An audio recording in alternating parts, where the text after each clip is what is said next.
ሰላም ጤና ይስጥልን ውድ የነገድረስ ተማሪዎች ቤተሰቦች እንዴት አላችሁ? ነው በሶስተኛው የፈንዳሜንታል አናሊሲስ ሞጁል ላይ የአራተኛ ማዕቀፉን ወይም አራተኛ ክፍል ሊዲንግ ኤንድ ላጊንግ ኢንዲኬተርስ የሚል እሳቤ የምንመለከትበት ቪዲዮ ላይ ደርሰናል።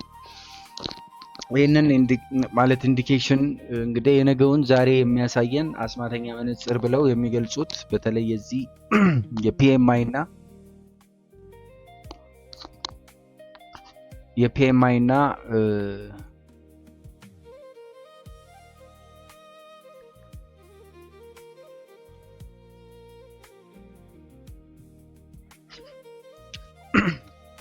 የዚህ ፒኤምአይ የምንለውና በተለይ ደግሞ ከሱ ጋር በተያያዘ ሪቴል ሴልስ የምንላቸው ሐሳቦች አሉ።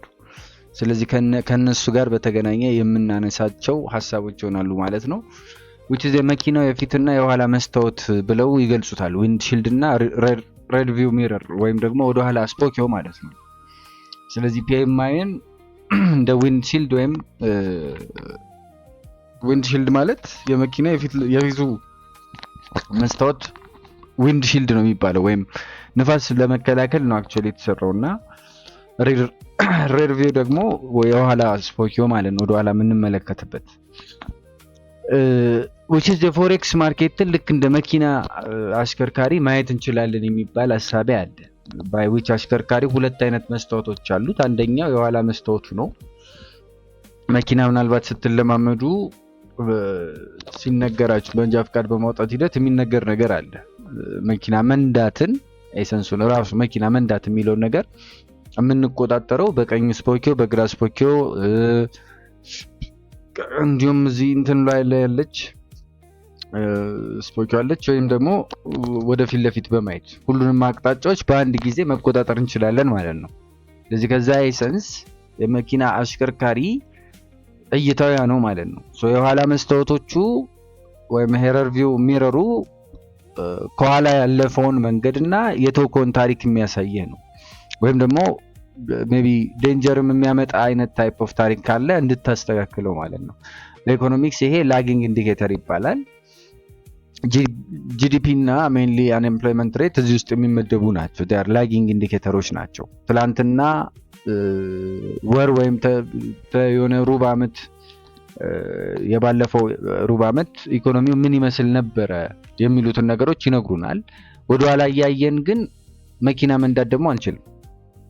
በዚህ ሁለተኛ መስታወታችን ወይም የዚህ የፊት መስታወታችን ዊንድሺልዱ ነው በዋነኝነት ምልከታችንን የሚያሳየን። ስለዚህ ከፊት ለፊታችን ያለውን መንገድ ወይም የሚመጣውን አደጋ ኦሬልዝ ደግሞ መታጠፊያውን የሚያሳየን ከፊት ያለው መስታወታችን ነው። በኢኮኖሚክስ ይሄ በዋነኝነት ሊዲንግ ኢንዲኬተርስ ይባላሉ፣ መሰል ጉዳዮችን የሚያሳዩን ሁነቶች። ስለዚህ ነገ ወይም በሚቀጥለው ወር ኦሬልዝ በሚቀጥለው ሩብ ዓመት እያልን ኢኮኖሚ ወዴት እንደሚሄድ ፍንጭ የሚሰጡን ዳታዎች ናቸው። ፕሮፌሽናል ትሬደሮች መኪናውን የሚነዱት ወይም ትሬድ የሚያደርጉት በዋነኝነት የዚህ የፊት መስታወቱን እያዩ እንዲሁም ደግሞ በስፖኪያቸው ያለፈውን ሁነት እየገመገሙ ነው ማለት ነው። በፎሬክስ ዓለም ውስጥ ማርኬቱን የሚያንቀጠቅጡ ሁለት ዋና ዋና የፊት መስታወቶቻችን ወይም ሊዲንግ ኢንዲኬተርስ አሉ። እነዚህ በዋነኝነት የዚህ ሪቴል ሴልስ ያልነውና ፒኤምአይ የምንለው ማለት ነው። ሪቴል ሴልስ ማለት ወይም ይሄ የችርቻሮ ሽያጭ ድምር ማለት የሂሳብ እንዳጠቃላይ የህዝቡ የኪስ ቦርሳቸው ሪፖርት ምን ያህል አለው የሚለው ማለት ነው። ስለዚህ የአሜሪካን ኢኮኖሚ አንድ ትልቅ ሚስጥር ነው ሊባል ይችላል። ብዙ እንደውም እዚህ ትሬዲንጉ ማዕቀፍ ላይ የሚወራ ጉዳይ አይደለም፣ ግን የአሜሪካ ጠቅላላ ኢኮኖሚ ጂዲፒው 70% የሚሸፍነው በኮንሱመር ስፔንዲንግ ነው፣ በህዝቡ የዕለት ከዕለት ወጪ ነው። ይሄ ብዙ ሰው ያውቀውም። እንደ ኢኮኖሚክስ እሳቤ ግን ኮንሱመር ስፔንዲንጉ በጣም ከፍ ካለባቸው ሀገሮች ውስጥ ወይም ጂዲፒው መሰረቱን የጣለው በዋነኝነት እዛው ህዝቡ በሚያወጣው ገንዘብ ላይ በሆነበት አገር ነው። ህዝቡ ገንዘብ ካላወጣ የአሜሪካ ኢኮኖሚ ይሞታል ማለት ነው። ታዲያ ህዝቡ ገንዘብ እያወጣ ወይም እየገዛ መሆኑንና አለመሆኑን ከጂዲፒ ሪፖርት በፊት እንዴት እናውቃለን ካልን ሪቴል ሴልስ በሚባለው ሪፖርት ማወቅ እንችላለን ማለት ነው በዋነኝነት። ሪቴል ሴልስ ምንድነው? በመላው አሜሪካ ያሉ ሱፐርማርኬት ሊሆን ይችላል፣ የልብስ ሱቅ፣ መኪና አከፋፋይ፣ ሬስቶራንት፣ እንደ አማዞን ያለ የኦንላይን ገበያ ሊሆን ይችላል። ህዝቡ በዚህ ወር ምን ያህል ገንዘብ አወጣ ለነዚህ ድርጅቶች? ስለዚህ ያንን የወጣውን የገንዘብ መጠን የሚለካልን ወርሃዊ ሪፖርት ነው ሪቴል ሴልስ እንዳጠቃላይ። ለምንድን ነው ግን ቀዳሚ የሆነ ወይም ዊንድሺልድ ብለን በፊት መስታወትነት የመደብነው ወይም ሊዲንግ ኢንዲኬተር የሆነው ለምንድን ነው ካልን ህዝቡ ዛሬ ሱቅ ሄዶ ብዙ ዕቃ ከገዛ ወይም ሪቴል ሴልሱ ከፍ ካለ ፋብሪካዎቹ ኦብቪየስሊ የተሸጠባቸውን ዕቃ ለመተካት በሚቀጥለው ወር ምን ማድረጋቸው አይቀርም፣ ብዙ ማምረታቸው ወይም ሌላ ጂዲፒ መጨመራቸው አይቀርም። ለምን አሁን እዚህ ጋር ስለተገዙ ጂዲፒ ደግሞ ምንድነው ብለናል? ሰርቪስ እና ፕሮዳክት ድምር ነው ብለናል። የአንድ ሀገር አጠቃላይ አገልግሎቶችና ፕሮዳክቶች ድምር ነው ብለናል። እዚህ ጋር ያሉ ድርጅቶች ዝም ብሎ ሰው የሚገዛቸው ከሆነ ዕቃቸው ያልቃል። ስለዚህ ሌላ ማምረት አለባቸው። ሌላ ማምረቱ ማለት ወደ ኢኮኖሚው ሌላ ፕሮዳክት አስገቡ ማለት ነው፣ ጂዲፒ ጨመረ ማለት ነው። ስለዚህ ሪቴል ሴልስ የነገውን ጂዲፒ ዛሬ ይነግረናል ማለት ነው። ሌላው በማርኬት ላይ ያለው ተጽዕኖ ምንድነው ካልን የሪቴል ሴልስ እንግዲህ ሪፖርቱ ከተጠበቀው በላይ ለምሳሌ 1.5% አደገ ከተባለ ዋው ህዝቡ በቃ ኪሱ ሙሉ ነው፣ ገንዘብ እያወጣ ነው፣ ስለዚህ ቀጣዩ ጂዲፒ በጣም ጥሩ ይሆናል ብለው ኢንቨስተሮች አንድ ላይ ዶላርን ማሲቭ ባይ ወይም ቡሊሽ ያደርጉታል ማለት ነው። በዛው ተቃራኒ ደግሞ የሪቴል ሴልስ ሪፖርት ወደ ታች ከወረደ ወይም ኔጌቲቭ ከሆነ ደግሞ አደጋ አለ፣ ህዝቡ ፈርቷል፣ ኪሱን ዘግቷል፣ ኪሱ መናጢ የሆነ ነው። ስለዚህ የፋብሪካ ምርቶችም እዛው ሱቅ ውስጥ ስላሉ እየበሰበሱ ነው፣ ሌላ ፕሮዲዩስ ለማድረግም ፋብሪካዎቹ ላይ ያደርጉ ይችላሉ በሚል እሳቤ ዶላር ክፉኛ ማሲቭ ሴል ወይም ቤሪሽነስ ሊያጋጥመው ይችላል ማለት ነው። ሌላው ከዚህ የሊዲንግ ኢንዲኬተሮች ጋር አንድ ላይ የሚመደበው PMI የምንለው ፐርቼዚንግ ማኔጀርስ ኢንዴክስ የምንለው የውስጥ አዋቂው ሚስጥር የሚሉት ታይፕ ኦፍ ዳታ ነው። እንግዲህ ከሪቴል ሴልስም በላይ የፎሬክስ ትሬደሮች ልክ እንደ ክሪስታል ቦል ወይም ክሪስታል ቦል ማለት በቃ በጣም ወሳኝ አድርገው የሚያዩት አንድ በጣም አስገራሚ ሪፖርት አለ which is ይሄ ደግሞ PMI የሚባለው ሪፖርት ነው።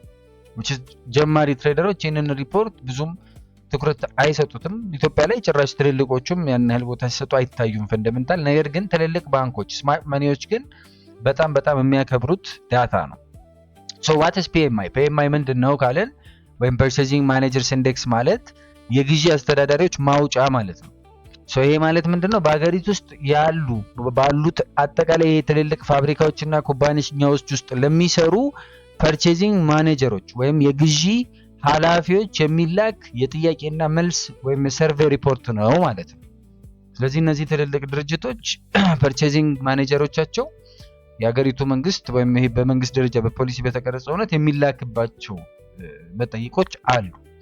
እንዴት ነው የነገውን የሚተነበየው PMI ካለን ወይም ይሄ ፍሎ ኦፍ ሎጂኩን ካየነው ዝም ብላችሁ አስቡትና ለምሳሌ እናንተ የአንድ ትልቅ የመኪና አምራች ፋብሪካ የግዢ ኃላፊ ናችሁ እንበል። ስለዚህ ስራችሁ ለፋብሪካው የሚሆን ብረት ወይም ላስቲክ ወይም ቀለም ምናምን መግዛት ነው። የመኪና ፈላጊ ወይም የዲማንድ በጣም ከጨመረ ፋብሪካው ብዙ መኪና ማምረት ይፈልጋል ማለት ነው ራይት። ስለዚህ አንተ ገና ዛሬ ብዙ ብረትና ቀለም ታዛለህ ኦሬልስ ትገዛለህ። ስለዚህ የነዚህ የግዢ ኃላፊዎች የጥያቄና የመልስ ሪፖርት ሲሰበሰብ የዛን ሀገር ኢኮኖሚ የነገ እጣ ፈንታ በተለይ ቁልጭ አድርጎ ማሳየት ይችላል ማለት ነው። በዋነኝነት ኃላፊዎቹ ሮ ማቴሪያልስ አሁን ይሄ ብዙ ሮ ማቴሪያልስ እየገዙ ከሆነ ብዙ ጥሬ ዕቃ እየገዙ ከሆነ PMI ከፍ ካለ ማለት ነው በሚቀጥለው ወር ምን ይሆናል? ፋብሪካው ብዙ ሰራተኛ መቅጠር ይኖርበታል ማለት ነው። ያ ማለት ከፍ ያለ ሰራተኛ ከተቀጠረ ምን አደገ ማለት ነው? NFP አደገ ማለት ነው። ኦኬ NFP ካደገስ ከ3 ወር በኋላ ብዙ መኪና ይመረታል ማለት አይደለም? ብዙ መኪና ተመረተ ማለት ፕሮዳክት ጨመረ ማለት ነው፣ GDP ያድጋል ማለት ነው። ስለዚህ PMI የNFPን የGDPን ሪፖርት ከወራቶች በፊትም ቀድሞ ሊነግርህ የሚችል ሊዲንግ ኢንዲኬተር ወይም በጣም የሚገርም ሊድ ሊያደርገን የሚችል መረጃ ነው ማለት ነው። እና ከዚህ ጋር በተያያዘ 50 እንደ አስማተኛ the magic 50 ላይን የሚባል 50ን እንደ ማጂክ ነምበር ይወሰዳል በዚህ በPMI ሪፖርት ላይ ማለት ነው። የPMI ሪፖርት በፐርሰንት አይደለም የሚገለጸው፣ ከ0 እስከ 100 ባለ ቁጥር ነው በነምበርስ ነው የሚለካው። እዚህ ውስጥ ለምሳሌ ትልቋና በጣም ወሳኝ መስመር ተደርጋ የምትወሰደው PMI ሂደት 50 ቁጥር ነች። which is PMI ሪፖርቱ ሲወጣ ከ50 በላይ ከሆነ ለምሳሌ 54.0 ከሆነ ኢኮኖሚውና ፋብሪካዎቹ እያደጉ ነው፣ ኤክስፓንድ እያደረገ ነው ማለት ነው። ሰው የሀገሪቱ ከረንሲ ይጠነክራል ወይም ወደ ባይ ነው የምናየው፣ ማርኬቱ ይደሰታል ማለት ነው። በዛው ልክ ደግሞ ፒኤምአይ ሪፖርቱ ከ50 በታች ከሆነ ለምሳሌ 47.0 የሚሆን ከሆነ ኢኮኖሚውና ፋብሪካዎች እያሽቀለቆሉ ነው፣ ኦሬልስ ደግሞ ኮንትራክት እያደረገ ሽሪንክ እያደረገ ነው ማለት ነው። ሰው የሀገሪቱ ከረንሲ ምን ይሆናል? ይዳከማል። ስለዚህ ሴል ነው የምናየው ማለት ነው። ሰው ኢንቨስተሮች ይደናገጣሉ። ቀስ በቀስ ደግሞ ወደ ምን ሊገባ ይችላል? ወደ ሪሴሽን እየገባን ነው ብለውም ያስባሉ ማለት ነው። እዚህ ጋር ሁለት የፒኤምአይ አይነቶች አሉ።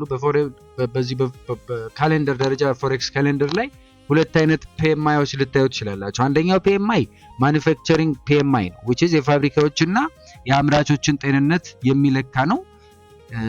ለፋብሪካዎችና ለአምራቾች የግዢ ክፍሎች ነው የሚላኩት ማለት ነው፣ ወይም ፐርቼዚንግ ማኔጀሮች ነው የሚላኩት። ሰርቪስስ ፒኤምአይ ደግሞ የምንለው የአገልግሎት ሰጪዎች፣ ለምሳሌ እንደ ሆስፒታል ሊሆን ይችላል፣ ባንክ ሊሆን ይችላል፣ ሶፍትዌር ሊሆን ይችላል፣ ቱሪዝም ሊሆን ይችላል፣ ሬስቶራንት ሊሆን ይችላል። የእነሱን ጤንነት ደግሞ የሚለካው የሰርቪስስ ፒኤምአይ የምንለው ዳታ ነው ማለት ነው። አብዛኛዎቹ ያደጉ ሀገራት ላይክ እንደ አሜሪካ እንደ እንግሊዝ ምናምን ኢኮኖሚያቸው ሞሮፍ በሰርቪስ ላይ የተመሰረተ ነው።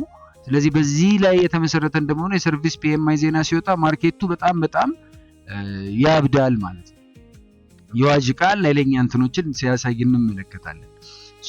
እንደ አጠቃላይ በዚህ በሞጁል 3 እንግዲህ ማዕከላዊ ባንኮቹ ወይም ዶክተሮቹ ብለን ያየናቸው ምን አይነት የላቦራቶሪ መረጃዎችን ወይም ዳታዎችን እንደሚያነቡ አውቀናል። እንደ ፕሮፌሽናል ትሬደር አጠቃላይ ምስሉ ወይም ቢገር ፒክቸሩን ባይምሯችሁ ስለናል ብለን እናስባለን። አንደኛ ፒኤምአይ እና ሪቴል ሴሎች ምንድናቸው?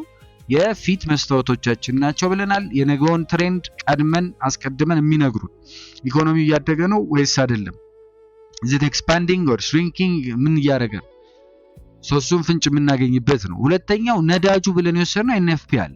ኤንኤፍፒ ደግሞ ኢኮኖሚው ስራ እየፈጠረና ለህዝቡ ገንዘብ እየሰጠ መሆኑን የምናረጋግጥበት ነው። ካልሆነም እሱም ተመልክተን ደግሞ ሌላ እንደምታ የምንወስድበት ነው። ሶስተኛው ኢትስ ጂዲፒ which is ይሄ ደግሞ የኋላ መስታወታችን ነው። የፋብሪካዎቹ እንዲሁም የህዝቡ ድካም ተደምሮ አገሪቱ በሩብ ዓመቱ ምን ያህል እንዳደገች ውጤቱን ወይም ስኮሩን የምናይበት ነው ብለናል። ይህ ሂደት ምናልባት ጂዲፒው ተከታታይ ጊዜ ኔጌቲቭ ውስጥ የሚገባ ከሆነ ደግሞ ወደ ሪሴሽን ወዘተ የሚገባበትንም ሁነት በተከታታይ 2 ሩብ ዓመቶች ብለን ያወራንበት፣ ከዛ ስለ ስታግፍሌሽንም ያወራንበት ሁነት ነበር። ባይ ዘ ዌይ ይህ ሐሳብ የሚቆም ሆኖ ሳይሆን ከስታግፍሌሽን ደግሞ በዛኛው ሳይድ በኢንፍሌሽን ዙሪያ ስናወራ ስለ ሲፒአይ ምናምን ደግሞ ደረዝ ሃይፐር ኢንፍሌሽን የሚባልም ጉዳይ አለ። ባይዎች በጣም ኦቨር የወጣ የኢንፍሌሽን አይነት ነው። ሲፒአይ እና ኢንፍሌሽን ወይም ይሄ ደግሞ ትኩሳቱ ብለን ያነሳ ነው ደግሞ እድገት ሲመጣ የዋጋ ዕቃ ይጨምራል። ስለዚህ የዋጋ ሁነት ሲጨምር ማዕከላዊ ባንኩ ይሄንን የዋጋ ግሽበት ያይና ደግሞ ወለድ ወይም ኢንትረስት ሬት ይጨምራል ብለናል። ስለዚህ ከዛ ማዕቀፍ ደግሞ ዶላር ላይ የሚመጣውንም ኤክስተርናል ፋክተሮች የተመለከትንበት ሁለት አለ። የናንተ እንደ ትሬደር ደግሞ ያላችሁ ትርፍ ወለድ ሲጨምር የዓለም ገንዘብ ወደዛ ሀገር ነው የሚሰደደው፣ ወደ ኢንትረስት ሬት ወደ ተጨመረበት ሀገር። ስለዚህ እናንተም ከትልልቆቹ ባንኮች ጋር አብራችሁ ከረንሲውን ባይ በማድረግ ትርፋችሁን ቲፕሶቻችሁን ትሰበስባላችሁ ማለት ነው። ስለዚህ ምናልባት እስካሁን ድረስ አገራትን፣ ማዕከላዊ ባንኮችን፣ የኢኮኖሚ ዳታዎችን፣ ቁጥሮችን አጥንተናል። ፎሬክስ ማርኬት ማለት የሂሳብ ቀመርና የኢኮኖሚክስ ህግ ብቻ ቢመስልም አይደለም። አንድ የዘነጋነው እጅግ በጣም ኃይለኛ ነገር ከነዚህ ኮምፒውተሮችና ዳታዎች ጀርባ ማርኬቱን ትሬድ የሚያደርጉት የሰው ልጆች ናቸው። ስቲል የሰው ልጅ ደግሞ ፍጹም አይደለም። ስለዚህ በስሜት በፍርሃት በስግብግብነት ይነዳል። ባይዎች በአለም ላይ ድንገት ጦርነት ቢነሳ፣ ትልቅ ወረርሽኝ እንደ ኮቪድ ቢመጣ፣ በእነዚህ ጊዜ ምንም አይነት የጂዲፒ ኦር የኤንኤፍፒ ቁጥር አይሰራም። ልጅ ማርኬቱ የሚቆጣጠረው የሰው ልጅ ስሜት ነው፣ ሳይኮሎጂ ብቻ ይሆናል ሞሮፍ። ይሄንን የማርኬት ስነልቦና ሚስጥር በተለይ ከዚህ ከፈንዳሜንታል አናሊሲስ አንፃር ብዙ ሰው ማያየው ጉዳይ አለ። ግን የግሎባል ሙድ ሪንግ የምንለው የዚህ የሪስክ ሴንቲመንት እና ጂኦፖለቲክስ ሐሳቦች ላይ እንግዲህ የሚቀጥለው ሐሳብ ላይ እናነሳለን። ምናልባት ይሄንን በሻንጎ ፕሮግራማችንም ላይ ስለማነሳው ራሱን እንትን ልንል እንችላለን፣ ራሱ ኮርሱን ማለት ነው። በተረፈ የዛሬው መጨረሻ የሞጁል 4 ትምህርታችን ይህንን ይመስል ነበር። አብራችሁኝ ስለቆያችሁ እጅግ በጣም አድርጌ አመሰግናለሁ። በያላችሁበት ሰላማችሁ ይብዛ ለማለት ወደድኩ። ሰላም።